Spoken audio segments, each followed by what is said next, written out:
Yeah. Hello, everybody. Welcome to One Day Today. We are on episode 59, and I'm really excited about the guests we have with us today. Um, we were just talking before the episode today, and you know, I feel like for me, like I've been saying this a lot, with all the things going on in the world and all the things going on in my life, like I've had you know, I never expected to be where I am right now, doing this and just being surrounded by such extraordinary people that are just up to such amazing things in the world. And in my own pursuit of growth, my own pursuit of this nonprofit and this vision that that we're just beginning. It's a dance between overwhelm and expansion. I've never done this before. I've never started a holiday. I've never started a festival.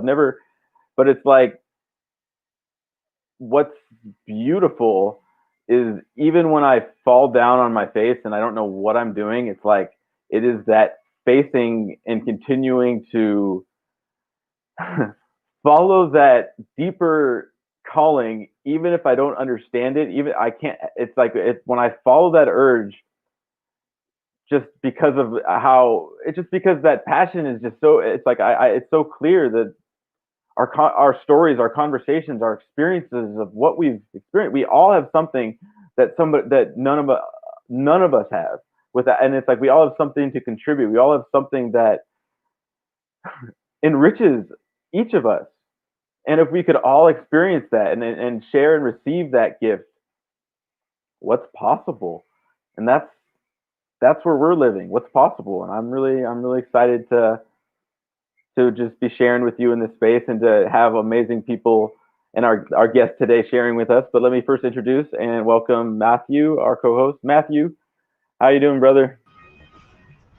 I'm here, man. I'm here. Another busy day today, kind of feeling the rat race, feeling a little bit exhausted, but like not physically tired, just tired of this in general. Ready for that more nature-filled life again. I'm very much missing that. But other than Mm. that, I'm good. Um, Something you said when you were talking in the intro. Have you ever read the Celestian Prophecy? Wow, it's funny because I have not, but I have to say this was mentioned to me, recommended to me years ago, and it's like I put that kind of like I'll read that at some point. But literally in the last month or maybe the last 2 weeks, that's been mentioned to me about 3 times. So no, I think I have to read it. I think so. The third time's a charm. Mm-hmm. But there's one part of there that he's like they're talking about um, their vision for like the most highest world, the most beautiful. I can't remember exactly how they put it, but um, one of the things they said was, "I long for the day when everyone I meet, I am capable of sitting down and being with them until I learn what they had to teach me and they learn what I had to teach them." And then at that point, Wow. it's like that's it. Like that, Mm-hmm. that's just life at that point. It's just being with whoever comes into contact with you, like Mm-hmm. being with whoever shows up, and learning what they have to offer you. Yes, it's so powerful to be able to just see, like, to see we can learn something from everybody. I mean, a lesson, whether it's a lesson or a blessing. All right, I want to let's welcome our first guest. I'm really excited to have her. We have Maria Casillas. Hello, Maria. Welcome. Hello, and thank you. Thanks so much for having me on here, you guys. I really do appreciate this. What a great forum you guys are creating. Oh, thank you. We're excited to have you, and I'm just excited to share your gifts. So we're gonna just jump to it because when we've talked in the past, you like saw right through me, and you like I just want to let you share what you do. So I want to have Maria, if you're good with it, Yeah. Maria, take you can take the stage now. All right. Well, thank you. So instead of sharing what I do, I think I'm going to share a little bit about who I am. And I really love what was said at the beginning of all of this with sit with someone until you learn what they either have to teach you or what you have to learn from them. And I really like to approach a lot of my life like that. I think that, so my story goes way back. I'm 42 years old, so it doesn't go much further than that, I guess. But I remember when I've had a heart to help people for a really long time. So I remember when I was in 8th grade, and just for the record, I don't have very fantastic memory. And yet there are certain points in my life that I think are probably defining moments. And that's one of them was when I was in 8th grade. And there was a young man named Jeremy who committed suicide in 8th grade. And I remember, when you're in an age, you don't really think that age is really that young, right? Like when you're 10, you think 10 is 10, like everyone's 10. But so I was 12 years old, and I never thought, oh my gosh, how young, for that person to die.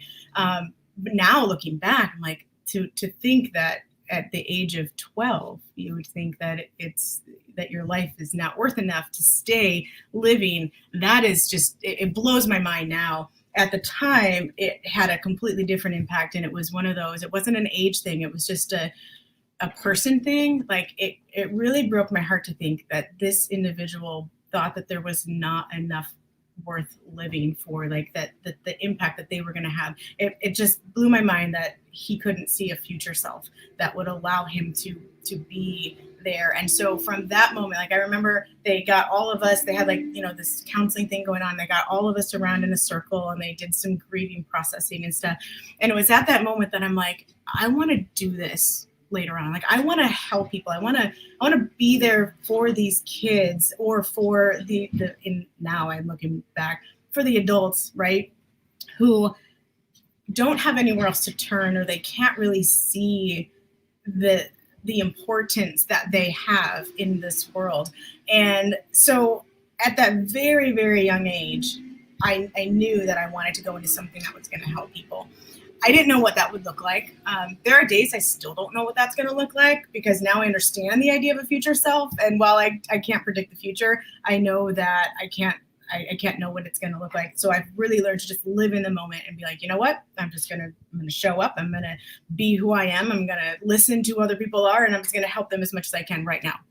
So anyway, that started this whole process of in high school, I really loved the whole psychology thing. And so I decided in high school that I was going to go on to college and major in that. I learned about that. And there, God just puts people in your life for a reason. And there were several individuals who were struggling with addiction, who, even though I had never struggled with addiction, they were kind of placed into my life, and they found in me the ability to listen to them, to walk them through certain things. I can't explain it. I wish I could tell you that was an intellectual thing, and it's not.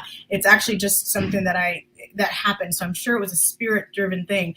And it was something that said, I have a heart for people who struggle to change bad habits, who struggle to have these addictive behaviors. And a lot of them really are enmeshed with, what's your purpose in life, and hiding things. And I don't want to go too deep into all of that, but long story short, I ended up getting a master's degree in counseling, specifically for substance abuse and mental health individuals. If you had asked me back then what I see myself doing at the age of 42, I would have said I'd be working with substance abuse and mental health individuals. That lasted 5 years, because then I became a mom. And I remember very strongly that I would always fight with my mom. I'm a firstborn, and my mom did not have a college education. She stayed home, and that was her role, was mom. And I remember growing up, and I was like, Mom, I can't do that. I can't just be a stay-at-home mom. And I'm sure that sounded, it probably sounded like I was ungrateful at that time, using the word just. For the record, for all of you moms out there, should never be a just in front of stay-at-home mom ever. But I was dumb. I was 16. So I said I could never be a stay-at-home mom. She said, you might change your mind someday. No, because I'm smarter than you, right? Because I'm 16, so I know more. So I knew I wasn't going to change my mind. And when I had kids, I ended up, so when I had a career, right? And then when I had kids, I decided to stay home. And I remember my mom coming to me and saying, you see, I told you so. I knew you'd want to stay home. And 6 to 7 months later, I went back to her and I said, actually, turns out I was right after all, because this is not fulfilling enough for me to do just this. And it was at that moment, it was a tough moment for me because I felt guilty for not feeling fulfilled enough in this mom role that I really did feel called to be. But at the same time, I'm like, you know what? I need interaction. I need to have that adult time. And I really feel like I'm still here to help people who are not just my offspring. And so I tried different things. Like I would go and I did a little entrepreneurial journey where I did a direct sales business, and that was fantastic. I discovered some things about myself. At the beginning, I don't remember which of you talked about it, but you talked about falling on your face. And I'm like, oh my God, I have fallen on my face so many times. And anyone who's ever successful, they have a scraped up face because we fall on our face over and over. And the trick is just to make sure you get back up when it's done. So anyway, I did lots of falling on my face during all of that time. And we had money issues that I wasn't sure how to transition to this, but I'll tell you. About 9 years ago, we had walked ourselves into about $93,000 worth of debt, and we, under anyone's thought process, could have definitely declared bankruptcy. We chose not to do that because of my history in behavioral psychology. And I just told my husband, I said, there's no shame in doing that if that's what we want to do. But I said, I don't think that if we just take that route and haven't changed any of our habits, that we're going to not end up in the same place. And I said, and I don't want to end up in the same place. I want to be more intentional. I want to try something different. So we did, and we were successful. We were able to pay that off, which was fantastic. But I realized that people were coming and saying, how did you do that? And can you show me? And so I took what I knew from the direct sales business and what I knew about paying off this debt. And I thought, I can still help people. I can help them in a different way. I'm not necessarily helping somebody who has an alcohol addiction, but I am able to help somebody who's got just a messed up mind when it comes to their money. So can I do something with that? So I did. I kind of ventured out and thought I can certainly do that. And I am doing that now. But I'll tell you what I found out about 2 years into this was that money is so much more than numbers. There are stories behind what people, how they spend, how it all works, how they relate to money. And I decided that I didn't want to just do numbers anymore. That's not who I am. I have more of that creative side. I have more of the personal side. And I decided to just own all of that and decide to help those individuals who really are tired of having someone tell them what to do with their money. So I take a different approach and I actually meet them where they are and find out like what are some of the things that you relate to money. I'll tell you a story. And this is in the mom realm, and it's about guilt. So when I told you that I had 2 kids, and then I decided I wasn't fulfilled in that role, right? When I decided to stay at home with them and I felt like I wasn't fulfilled, that was when my second daughter was 6 months old, I believe. And we hadn't had a ton of life happen to us except for the whole money thing. But right after that, I got pregnant with our 3rd child. And that was when she was, I want to say about 2, but the second one was about 2. And we had never, in our history, like our family history, no one had ever lost any babies. No one had any trouble getting pregnant, anything like that. So we lost that baby at 9 weeks. And I found out around 12 weeks. It was a complete shock to us. We had, like I said, we had no idea. I think there's this idea that if you think, we always think that thing that's tragic can't happen to us. And when it does happen to us, we're like just totally caught off guard. And I know I was totally caught off guard. But I'll tell you the part that really caught me off guard was the amount of guilt that came in. Because about 6 months, 12 months prior to that, I had just, like, in my actions, in my words, out loud said, I don't feel fulfilled enough as a mom. And then this gets taken away. And there's like this sense of, oh my God, did I do that? Like, did I cause that? And I know that I didn't cause that. It just happened. That doesn't change that guilt from creeping in. And I would love to say that that was the last one that we had, but we actually had 4 recurrent miscarriages after our second baby. Sorry, I didn't think I was going to get emotional today. So the reason I share this story is because I'm sure there was a lot of guilt spending that was happening in all of that.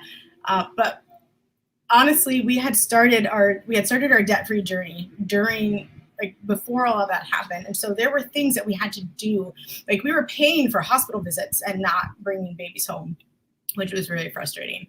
We were paying for high medical deductibles, and so with the high deductibles, we were of course paying for all these extra hospital visits and stuff. And it became very like, we were disillusioned. We thought, we're never going to have any more children. And truth be told, like, we were content with the amount of children that we had. But at that point, it really started to play on my mind and my emotions. Like, gosh, seriously, did I cause this? Is this something that happened? And I have a very strong relationship with God, and it's like, that doesn't stop you from questioning, right? So I'm like, okay, God, why me? Why is this happening to me? And I really had to take that and reframe that and say, why is that happening for me? And I think that part of the reason that all of that happened, and I think that it needed to be, I needed to understand that it's okay to be authentic about who you need to be. So I still, by the way, even though we've gone through all that, I still say that just staying at home isn't enough for me. And I've had to be okay with that and own that.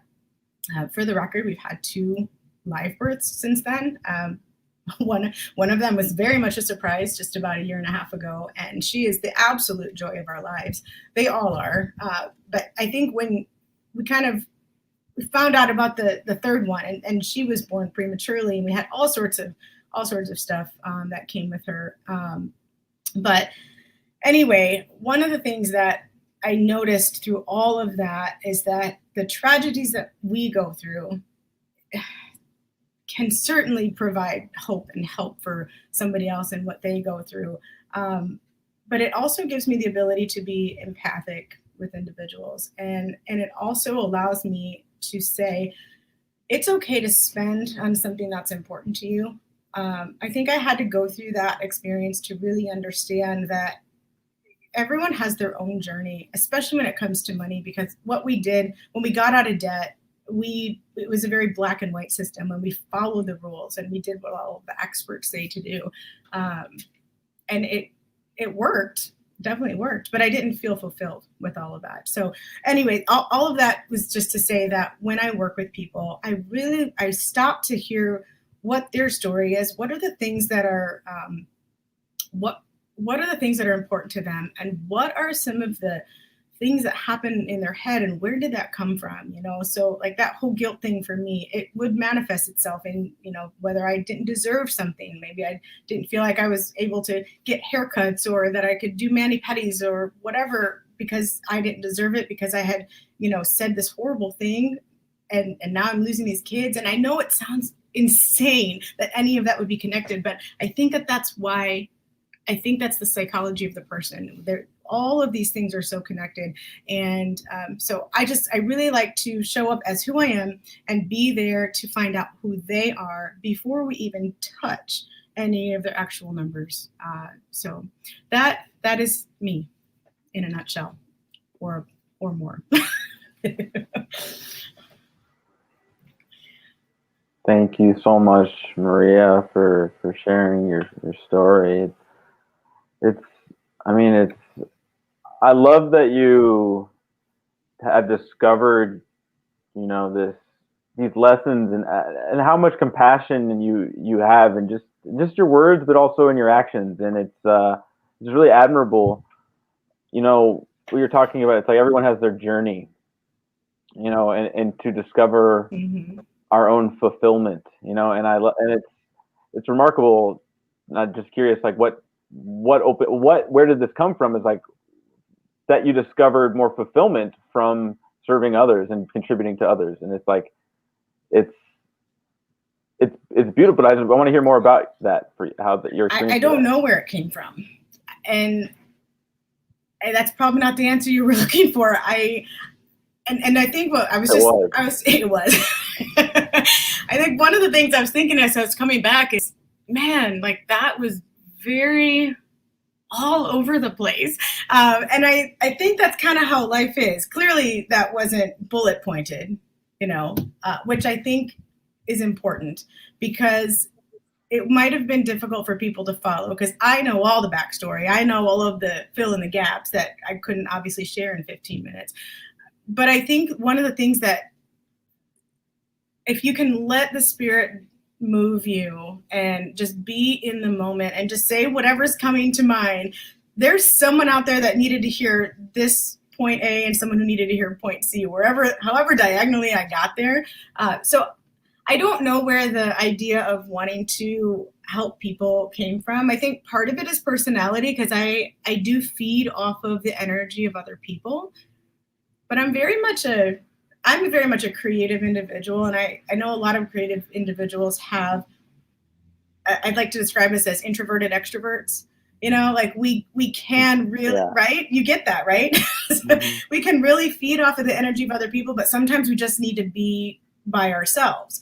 And so I don't need to be around someone all the time, and yet really hearing them and I don't know. There's just something that comes, there's a spark that comes and they go, oh, yeah, I never would have thought of it that way.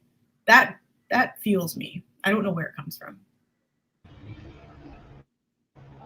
A friend of a friend brought this phrase to me. She said, I have no earthly idea what it is I do, but if we sit down together and talk, yes, I can probably help you. Yes. For 2 years, trying to define my business and who I serve was one of the most difficult things. And I think, Matthew, it's because of that first of all, I'm a rule follower. So I'm like, no, you tell me exactly what I'm supposed to do. So, and then I'm a perfectionist recovering. So I think that's part of it. But I think the other part of it is exactly what you just said, Matthew. Like, I don't always know, but I know I can help. And I don't always know how, but I know I can. And I'll know it when you say it, right? Like when you talk. Same thing that happened with Abram and I. Yeah, it's like there's this thing that happens where, and I kind of suspect you have a very similar experience, where when you're listening to someone, there's a authenticity meter that goes off in your head. It's like what they're saying, this is what they really care about, but this is what they think is important. And like, it's very easy to tell the difference between the two. Yeah. When you're listening to it long enough. Yeah. So as I was like listening to you jump through point A to point Z to point, whatever. One of the biggest things that stood out was the just a mom. And guilt, like this. The first question that came was, if you were to sit down and just start naming every single reason you come up with to feel guilty, how many reasons could you come up with? Well, I mean, it depends on how broad or narrow detailed those become. Any reason. Like, just watch, like, and the thing is, like, watch what your mind does as you're asking, as you're going through this. How many reasons can you come up with to feel guilty? Probably a lot, but I do believe a lot of them will center around the expectation of a certain role. Do you know what I mean? Like, I think, I mean, I could, for example, the role of a mom, I could say, well, I feel guilty for, giving my kids mac and cheese when they really should have had broccoli. I can feel guilty for making them having them go to bed at 10 o'clock versus 8:30. I could feel guilty for yelling at them or spanking them versus sitting them down. But all of those things definitely revolve around what would be that personal expectation as that role that I'm in. Why do you ask? Guilt to me is like I did this exercise myself actually several years ago, and it took a while. We did it in kind of a retreat environment, and the way it was structured was all the men separated and all the women separated. We sat in a circle, and we just went around the circle and just kept naming things that we felt guilty for until we ran out. What I realized is I could do that forever. Like the mind can, like, it's a guilt generating machine in a way. Like that's part of what it imagines things, and if you tell it to imagine guilt, that's what it does. And when I saw that, I just realized, oh, this is just a game. I can play it or not. Like if I want to feel guilty, I can feel guilty, but it's my choice. And so like to bring that back to like being just a mom and expectations, it's so amazing that you're actually here talking about this today, because this entire week there's been this question like on my mind that just keeps coming over and over again. It's like what is it with this society and our obsession with making babies? Like there's so much more to life than just making babies. And yeah, babies are great. They're amazing, and I will never understand the connection a mom has to her son or daughter. Like I'm not going to get to experience that this time around. But at the same time, like this pressure that is put on mothers to be stay-at-home moms in this society, like that expectation to me it's not a healthy one anymore. Like I can see where it served at one point, and I can see where it came from, but it's not where we're at as a society or a species anymore, I don't feel. Yeah, and I think the opposite of that's true as well, Matthew. I think that just the expectation in general is where it's kind of frustrating, because I think so someone like my mom, for example, she absolutely owned that role. Like that's absolutely what she should have been doing, because that's what she was meant to do. It just so happened that she was in a time when that was not only expected, it was accepted, right? Now there are individuals who think that that's not good enough. So I think that's where that whole just a stay-at-home mom comes from, is that because we've evolved, if you will, there's been all these other expectations that are put on somebody. Well, why you've got all of these talents, you've got all of these things, why don't you go out and do something with them? And if somebody chooses to stay home, there is some level of I want to say shame. Shame's probably a strong word for that, but there definitely some finger wagging, like, oh, but you had so much potential. And so I think that's one of the things that I grappled with. It wasn't that I didn't feel like I was doing something worthy, because there really is a strong worthiness. If you think, you have to be a kid before you're an adult, right? And the way that we raise kids will oftentimes affect the type of adult society that we have. So I really do believe that there is no greater, if you have kids, not that you have to, but if you do, I do believe that is such an important role. It's just the idea of you must choose this or this, and someone else puts their expectation of what that looks like on you. And I think just as women in general, if we have an innate desire, like myself, to go and connect with other people, there is a spiritual longing that is not fulfilled by the kids. And yet there's this societal guilt or finger wagging that says, well, go out and do something else. Well, but I kind of do want to be able to stay home with it, right? So there's just like this internal struggle that goes on a lot. And I know I'm not the only person who feels that. I'm sure of it. Yeah, that's a Yeah. conversation that I would love to really dive Mm. into at a later point. Unfortunately, right now we're kind of short on time, so maybe Yep. I'll have you back for a dive. Oh goodness. Well, I'm glad that it was something that's playing on in your mind, because I didn't have any intention to go there at all today. So again, just spirit led. We'll just leave it at that. Can't wait to meet the next person. Mhm. Thank you so much, Maria, for sharing with us everything, your story, and just your just the gift that you are. I really appreciate you being here. We're going to check back in with you in a little bit. We're going to invite our Thank you. second guest on, but You're welcome. thank you, Maria, for sharing your story, and thank you all for tuning in with us. This space, I want to invite you to really join and share who you are, share your gifts in this space. That's why we're here, is to really invite you to share what you have that none of us have, and something that you have that enriches us all. And I want to hear what you've been through. I want to hear what you've experienced and what you've overcome, because we all have something that just it inspires and benefits us all. And the more we share in this space, the more the more vulnerable we are, the more courage we have to share ourselves authentically, the more we give that gift to others. And we really just, it's a gift that keeps giving. And every day we have this, it's just, I learned something and I'm inspired and I'm just reminded of the beauty of humanity. And I want to be enriched by the beauty that you have to offer us, and for you to share it. And that's part of what our mission is here at One Day, is bringing you and me and communities together in joyous celebration, unifying humanity in our diversity to create a better world for us all.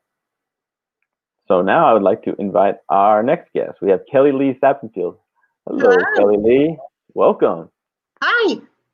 Hi. So glad you're with us today. Oh, thank you so much for inviting me. I'm more than happy to be here. Oh, well, we're excited to have you. Well, I'm gonna just jump right in. If you're all right with it, Kelli Lee, the stage is yours. Awesome. Thank you so much. As you said, my name's Kelli Lee Sappenfield. I'm a 5th generation metaphysician and soul evolution coach. A lot of people think, oh, you were born into a psychic medium family and a metaphysical family. You had to step up in life. Well, not necessarily. I was taught at a very young age, when I was 4 years old and I went off to kindergarten, that telling my kindergarten teacher what her dead grandmother was saying was not acceptable in polite society. Then I got to become a teenager, and 11 days after my birthday on Halloween night, when I was 15 years old, I was sexually assaulted. What good was my teenage mind saying of having these abilities if they're not protecting me? I learned to shut down at that point. And I learned to shut down really well. And I didn't look at all the gifts that were brought to me in those situations until I was much older. I met my husband when I was 17. We got married when I was 18. We had our son when I was 19. And then I was that stay-at-home mom. I was that corporate wife. I did all of that stuff that my 1950s mother did, right? Her generation was supposed to do. My generation, I did get a lot of blowback. What do you mean you're a stay-at-home mom? But I did it because I thought I was protecting my family, because we lived in a small town at the time. And I had all these excuses around why I needed to protect them from the outside world knowing our internal metaphysical world. And I kept doing that, and I kept denying who I really was. I was the mom and I was the wife, but I wasn't Kelli Lee. I wasn't fully on my authentic self and owning it to the world. And so I started getting sick in my late 20s. By my mid 30s, I was almost bedridden. I was told I would not live to be 40. And then in 2005, I died on the table. And when I crossed over, I was met with my guides, my angels, My daughter, that never did come to fruition from that sexual assault when I was 15, but I met her spirit when I was on the other side. And we all talked about me not living my true self, not owning who I really was, who I came into this life to be uniquely me. Instead, I was fitting in, right? I was doing what society said was acceptable. I wasn't being Kelli Lee, the metaphysician, the woo-woo girl, right? And so I was given a choice. Either come back and own me, be me, full out, no holds barred, or just stay there on the other side. Well, as you can clearly see, I chose to come back. I'm here, right? And I started. The first thing I did was I healed myself.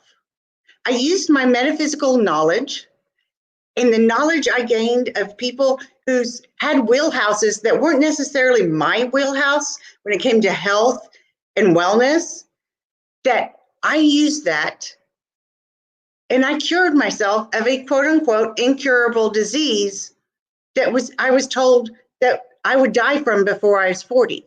Now I just celebrated my 51st birthday. My 40s are in the past. And I celebrate it like, hey, I am now 20 years old from my death experience, or 15 years old, right? So you have to stop and think, are you really, really living your authentic, true self full out? Just like the Celestine prophecy said, there are levels of consciousness. The more you awaken and the more you become uniquely you, the more you see the gifts that are given to us, even in what we consider our darkest nights. And let me tell you, when I was 15, that was a dark night I went through. But now I look at it as this wonderful gift. Not only did I get my daughter that's in spirit, that's around me all the time, but I also was able to teach people. My coach tried to make me an example to my team in high school. I was on the synchronized swimming team. My coach really tried to make me the example of what not to do, having no idea how I had turned out to be pregnant at 15. And I ended up teaching her lots of lessons through that. And I learned a lot of lessons. And when I went on the other side, I got a lot of spiritual knowledge. And I was shown the evolution of consciousness and what it is that my unique self is supposed to be really doing in this lifetime. Now, I've had a second near-death experience in September of 14. But that time, when I went over to the other side, it wasn't stay here or go back. I always knew I was coming back. But I went over there, I visited my parents, I visited my guides and angels, I got more spiritual knowledge, and I evolved and grew even more into the person that I am today. And I look at all of my experiences. What we consider in this human realm as good, bad, or ugly, I look at them all as gifts, because we're all here to teach and to learn from everybody. Doesn't matter what that person is. If that person comes to us in a negative, what we perceive as a negative experience, we still have great opportunities to learn and to teach and to grow and evolve from those. So it doesn't matter whether you fit into society's box, because that's not what you're here for. You're here for the same reason I'm here. You're here to be uniquely you. And I've had people come up to me and say, well, are you Kelli Lee or are you woo-woo Kelli Lee? Well, now there is absolutely no difference. When you get me full out. Is everyone getting you full out? Are you growing and evolving and teaching and showing the world what makes you so special? Or are you like I was in my 20s and you have all the excuses in the world to hide behind closed doors? We're this behind closed doors and we're this in public. Because when we have that tug and that pull, when it comes to our own selves, and we don't quite fit into our skin, that is the energy we're putting out to the world. And we want that energy that we're putting out to the world to be so pure and fabulous that when we do come upon someone at a coffee shop or on a street corner or on a Facebook Live, we can absorb what we need to absorb from that person. Kind of like Matthew was saying with the Celestine prophecy, to be able to sit down and say, what do you have to teach me? What do I have to teach you? And what do we have to teach others together? To get to that place where we are so comfortable in our skin, but you don't have to die like I did to get there. We've all had those times in our lives that were really, really rough patches. And we've all had those times of, why is this happening to me? And let me tell you, when you are living your true authentic self full out, when those dark nights come, they're shadows. They're not pitch black dungeon, I can't even see a flicker of light nights. They're shadows. And when we're in the shadows, we can get excited because it's like, ooh, if spirit is bringing me this, that means I've got some major gifts coming my way. And that is our growth of our soul vibration, our growth as a human, and how we interact with everyone else. There's no telling what spirit can bring us. And I'll give you another example of this. In 2016, my husband was diagnosed with cancer. We had that moment as like, oh, this isn't so fun. But within the next day, we were like, okay, we got this diagnosis. Something fabulous is coming our way. But you know what? Within 6 weeks, he had had surgery. Cancer was gone. Was starting radiation treatment. And 2 months later, we moved halfway around the world to Abu Dhabi and got to spend nearly 3 years learning the culture, expressing ourselves on a different country, in a different country, on the different side of the world, and seeing and traveling and touring multiple countries, multiple destinations, as we would have never done before. You see how Spirit gives us gifts, even if they're shrouded in what we perceive to be a dark night? We had an amazing time, an amazing opportunity presented to us. But it was wrapped in a package that most people would see that package and get so focused on that wrapping paper being so ugly that they never bothered to unwrap the package.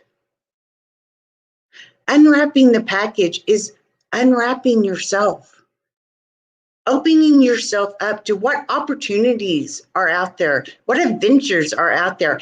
How do you live? We're here in this world of COVID right now, right?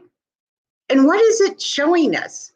It's showing us to be our true selves, no longer just take society at society's point and just follow in line and do what everyone else says to do what everyone else has always done.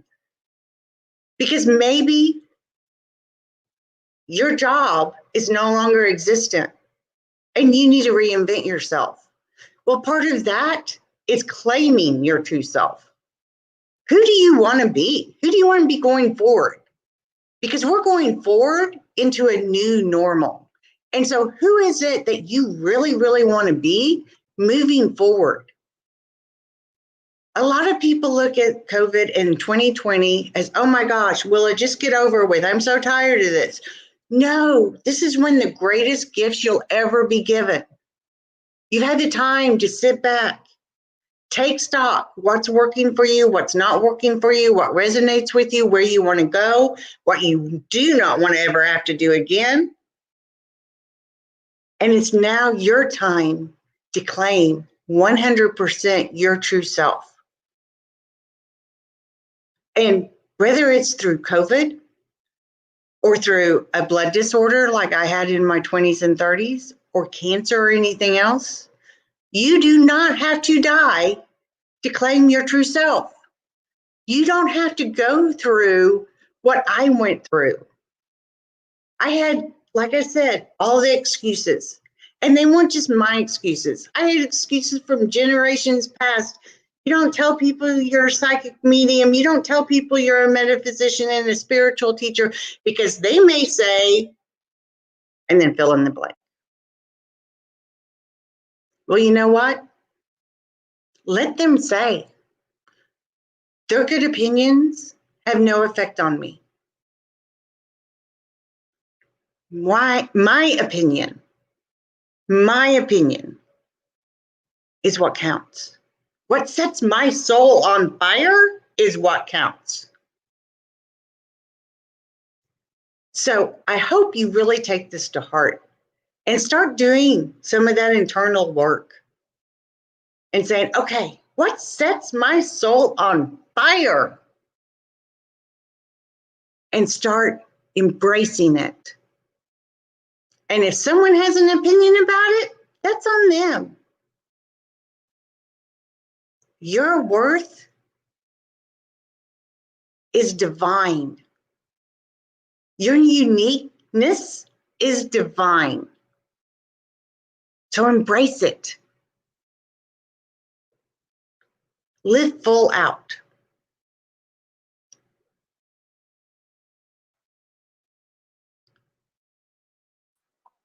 Wow. That was so beautiful. Thank you for sharing, Kelli Lee. You're it's inspiring. You speaking your truth, but it felt like the truth. You know, it's not. I love how you were. Well, it's just so admirable that how you were just a force of love, and I just acknowledge that first of all. But you, I love how you're talking about the woo woo, and like that's. I mean, I can totally relate, because it's like when I was not ever raised in any spiritual capacity, well, other than celebrating Hanukkah. Like I never really had like practices. I mean, I was always an outsider looking in, so I never even considered spirituality, because my intellect told me it was woo woo, and that's one. I was just speaking with someone today earlier, you know, and that's one of the biggest things I've recognized is like, you know, the spiritual world, and I can't just lump them together, but figuratively speaking, you know, the spiritual world will dismiss, the secular world, I should say, the secular world will dismiss that the spiritual world has anything to teach us, and the spiritual world will dismiss that the secular world has anything to teach us. And I just see both. I see these communities, vast communities in each of them, that have so much that are dismissed, don't even know what they're dismissing. And what do you say? How do we not only bridge that gap, but how do we enrich the conversations? Like it's like act like it's God versus science versus like, why can't it be both? Exactly. And it is both. Mm-hmm. Just like we have 3 major Arabic religions: Judaism, Christianity, and Islam. And they all are like bridges on top of each other, right? But they all want to claim that they're the one and everything. And instead of embracing all the masters, all the spiritual masters, whether they're Hindu or Tao or Buddhist or Islamic, Christianity, it doesn't matter where they come from. You notice they're all saying practically the exact same thing. The road to enlightenment is through yourself, finding your true self, and embracing it and moving it and expanding it and growing it. And so we all can learn from each other. The problem is, as a society, we started out as very tribal, and we still have that tribal DNA in our societies, right? Well, I'm from Texas, or I'm from California, or I'm this political party, or whatever it is, instead of embracing. And it's like, you've got something that I don't know. What can I learn from you? And you doing the same to me. And then what can we teach society? And what can society teach us?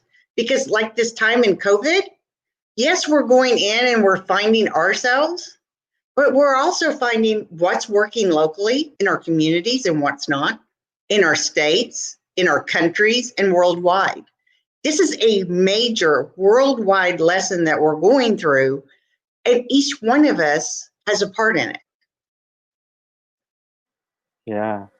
Well, that's so powerful, and I mean, there's so many nuances in what you were just sharing that I could speak to for a long time about. But just like to the well, you're just like all of the everyone is speaking to the same intention. Everyone wants to live in a world that their families, their communities are happy and safe, and we all are responsible for our own experience of our own, like our thoughts, our emotions, our actions, and so what do you say, or what do we do? Well, how do we invite people that are still maybe lost in their, as you're saying, like to speak to like the tribalism, like I so see that it is like ego, the way I see, lives in the crowd. It's when we don't, it's just the loudest collective voice that we just like, because everyone's, and it's not to say we can't agree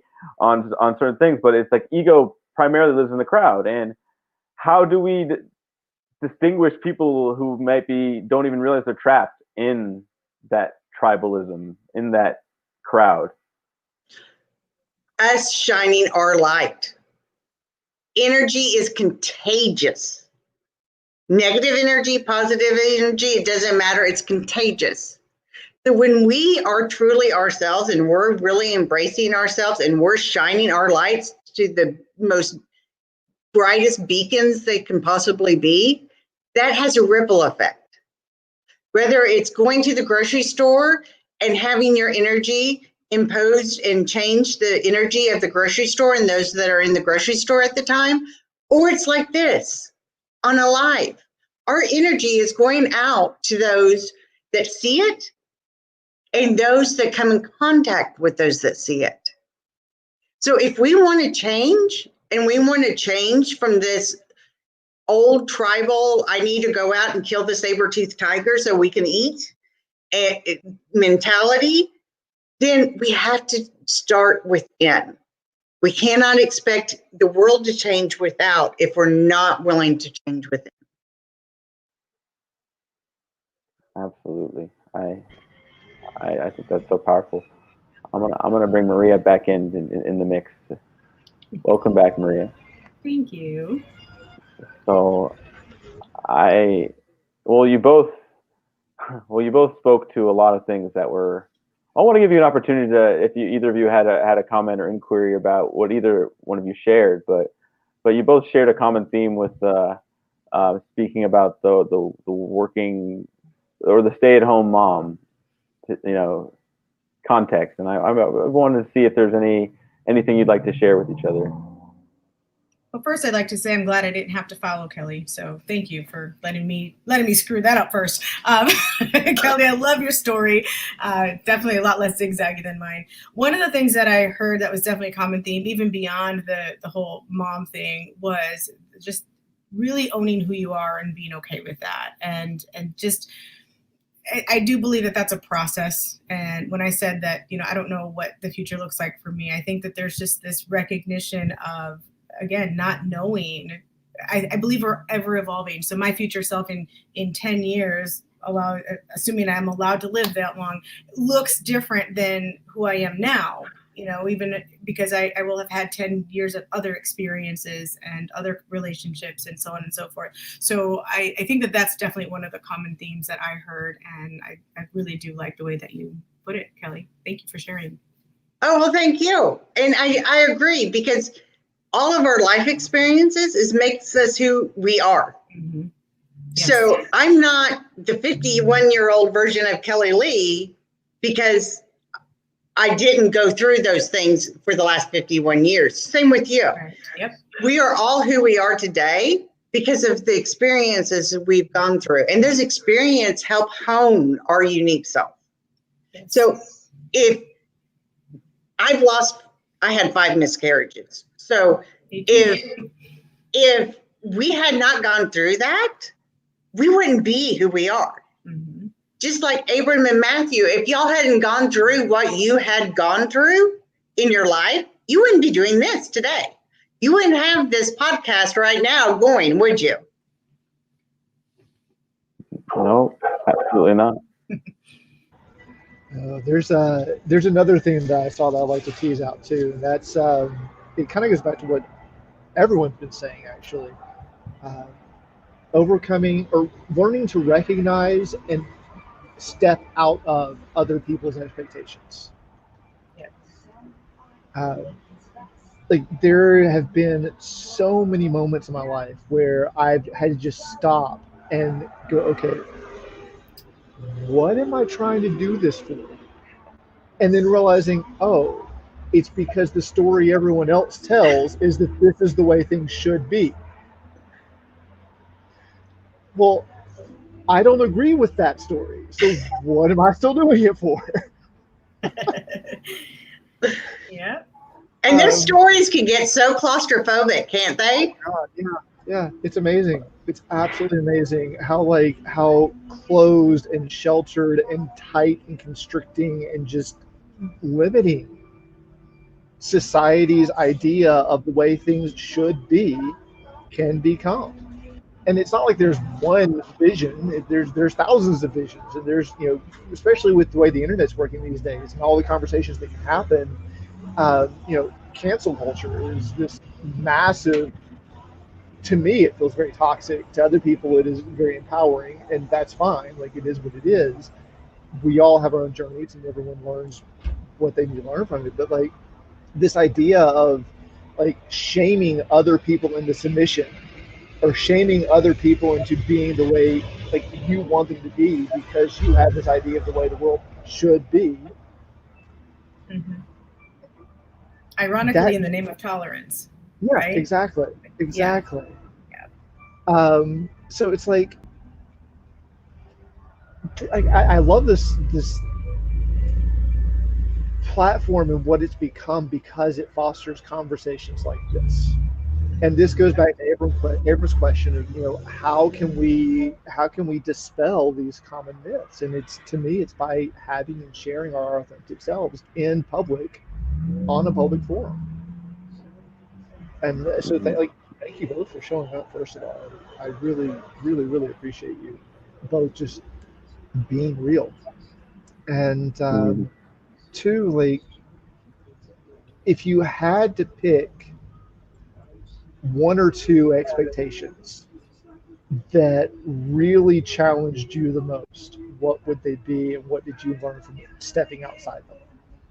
And I'll kind of just go in order of my screen here. So like Kelly, you can go first, and then it would be Maria and then April.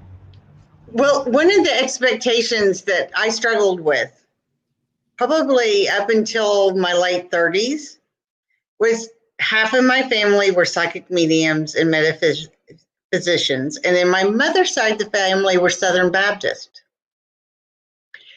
Yeah, you're laughing. Try growing up in that. So we would go to family reunions on my mother's side, and everyone was trying to save me. And here I was, this kid, and I had aunts, and, let's try to save her. And that expectation that somehow being different was a sin or wrong or somehow not allowed, right? And so that expectation to be a good little girl and to do what was expected of me, and then learning to say, you know what?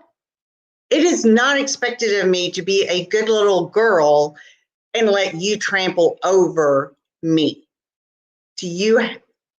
For someone else to come in and say, you have to live this way, you have to believe this way, you have to act this way. So that was one of the biggest growth around expectations and overcoming them that I've had in my life. Yeah, thank you. Maria? I'm going to shift the question a little bit, if that's okay. Rather than talking about the biggest expectation that I've had to overcome in my life, I'm going to talk about what I had to overcome in helping my clients, because I think my other answer would be very similar to Kelly's.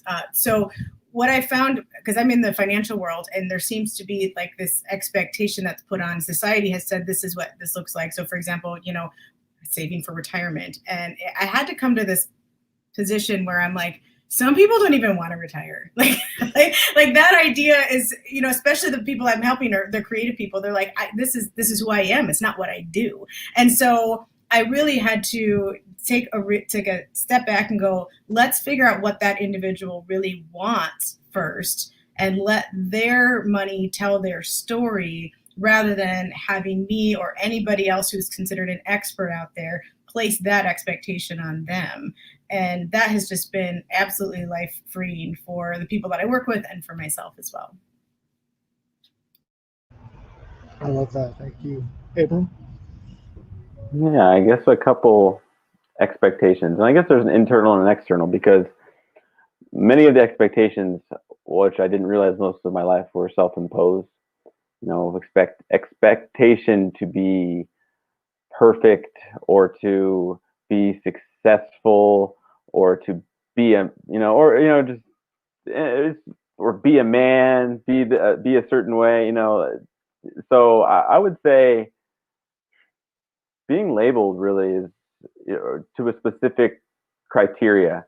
It's like, sometimes, back when I was maybe in grade school, they would have like, pick your, what's your race? And it'd say black, white, or you pick one. It says like black, white, and it's just like, other, like, I just like, but it's like an expectation that I had not only be a certain way, but that I had to fit in a box, when most of my life, like, I was just swimming outside. I didn't want to be constrained by it's just like showing up to an expectation of a context that somebody else has set is not what inspired me, not what showed me who I really was.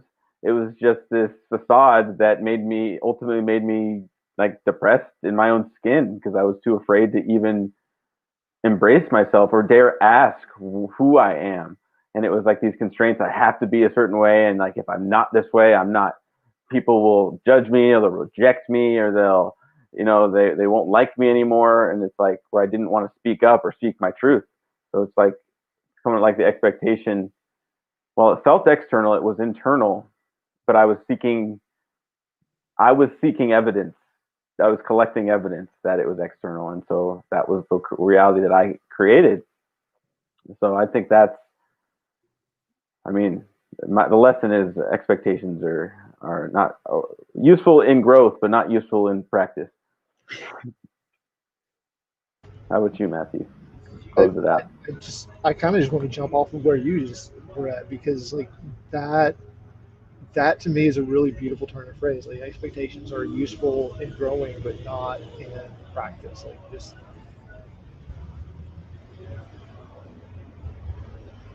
I feel like the expectations that we're born into, like the stories that we're born into, are just a big setup for the lesson that we came here to learn. And part of, like, I don't know how to put this, but like, it really seems like part of the journey of this life, of being here, for me at least anyways, and I feel like this might apply pretty broadly to at least the four of us here, maybe even more than that, is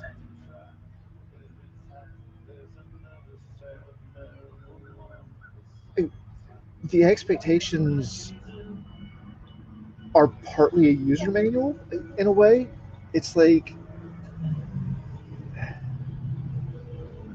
once we see what they're really about, which to me is about control and maintaining a status quo, maintaining a comfort, maintaining like it really feels like expectations are just another way of manipulating people into being what other people want them to be so that they can stay in their comfort zone.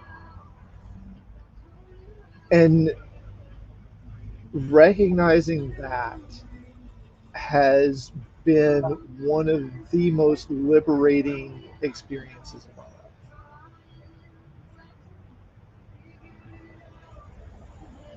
And I talked about it on the show a couple of weeks ago, like that realization that I don't owe anyone anything. Just because I was born here doesn't mean that I like society, other people are not entitled to me being a certain way.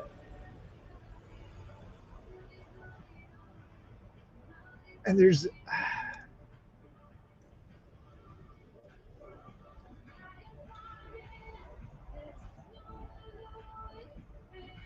I don't see it quite clearly yet, but there is something, and maybe one of you can speak to this. There is something that ties all this together.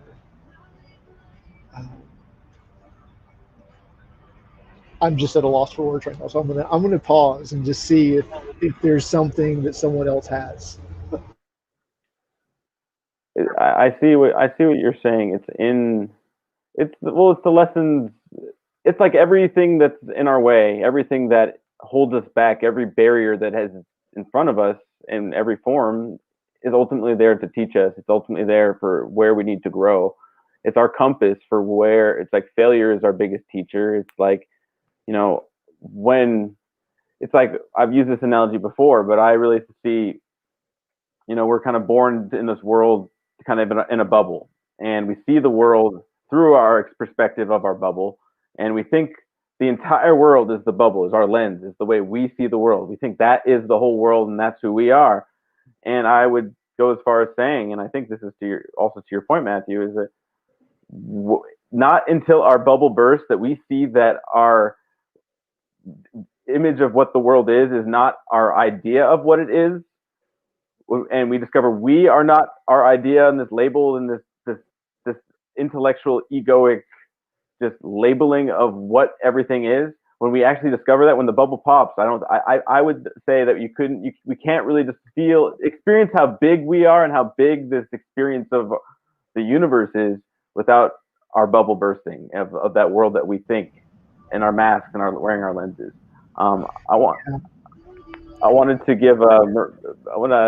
This has been an amazing conversation. I'm just so grateful for both of you to be here, and I just honor you.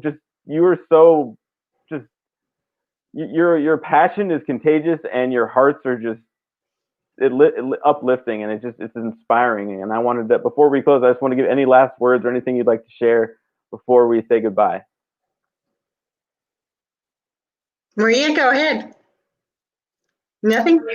I don't have, I just want to say thank you for this. It's just so cool to see that you are giving people truly a spot to just be them and not place those expectations on them. And I can say full out that there was for anyone who's watching, there was zero expectation placed on us by Abram or Matthew in what to talk about, what to share. And I just think that that's really great. So thank you so much for allowing us to be here today. I would definitely concur. I greatly appreciate sharing this time and energy with all three of you and everyone else out there that's seeing this. And my big thing would be like, burst your bubble. Start living. Start living. Quit dying and start living. Mm-hmm. Beautiful. I feel like this is the rebirth. This is what Jesus was talking about when he said you have to be born again. It's this. I really appreciate both of you saying everything you just did, but I would say there is one expectation, that's for you to share with us authentically and vulnerably, and you both, that's all we ask, and you both are just beautiful, magnificent souls, and you have such a bright light to share with us all, and thank you for just sharing your story and just the courage of who you are today and how you discovered that. It's just such a beautiful thing, and just I honor you and thank you for being here. Thank you. Thank you. You're welcome. And to our guests watching in, thank you for tuning in. Again, I just want to invite you, please share your gift with us. I know maybe I'm a little selfish, but I want you to share your gift because I want to receive what you have to offer. But I also want you to shine the way you do, and to enrich my life, to enrich my neighbor's life, to enrich all of our lives. And there's something that you have that inspires us, that moves us closer towards who we are. And it's a constant cycle of us each and every moment to choose to follow that. And your story just makes us all stronger and collects us in our human experience. And, you know, our vision here at One Day is humanity rising in a connected world, with each person's unique contributions being valued and magnified through a higher level of collaboration, producing unprecedented new realms of possibility. Take care, everybody. Have a wonderful rest of your day. We'll see you next week on Tuesday. And as always, be safe, be well, and one day is today.